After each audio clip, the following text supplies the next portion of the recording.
Cela fait quelques semaines que Damas Kumbun Goy vit ici.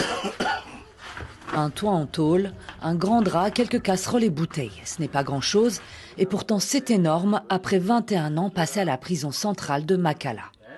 Lorsqu'il y est entré en 2003, c'était un jeune homme de 33 ans. Il était soldat. J'ai été arrêté pour vagabondage. J'étais sorti du camp militaire où j'étais interné pour des soins de santé pour aller voir ma famille. Après avoir été mis au cachot, j'ai été envoyé à la prison de Makala. Après 7 mois, j'ai été aussi accusé et appelé à comparaître dans le dossier d'assassinat du colonel Alamba.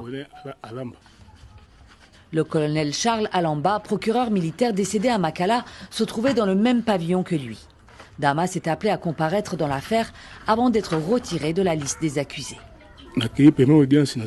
Je suis allé aux différentes audiences de ce procès sans faire de déposition. Je ne disais absolument rien puisque je ne connaissais rien du dossier. On était 4 comme ça, à ne rien dire, alors il a été décidé qu'on puisse quitter le procès. 3 d'entre nous ont été libérés par la suite après avoir payé et versé de l'argent. Et moi, comme je n'en avais pas, je suis resté en prison. Sur place, il subit la promiscuité, l'absence d'hygiène, les maladies, les pénuries d'eau et de nourriture. Des conditions de détention atroces, inhumaines. La prison de Makala, c'est un lieu de souffrance. Les gens souffrent et meurent là-bas. Une poule a plus de valeur là-bas qu'un humain. Dès 15 heures, tout le monde est enfermé dans sa cellule. Une fois sorti de cette prison, il faut tout faire pour ne jamais y retourner. Damas voit les mois et les années en prison s'enchaîner, jusqu'à ce que son dossier soit repéré par un avocat et la Croix-Rouge.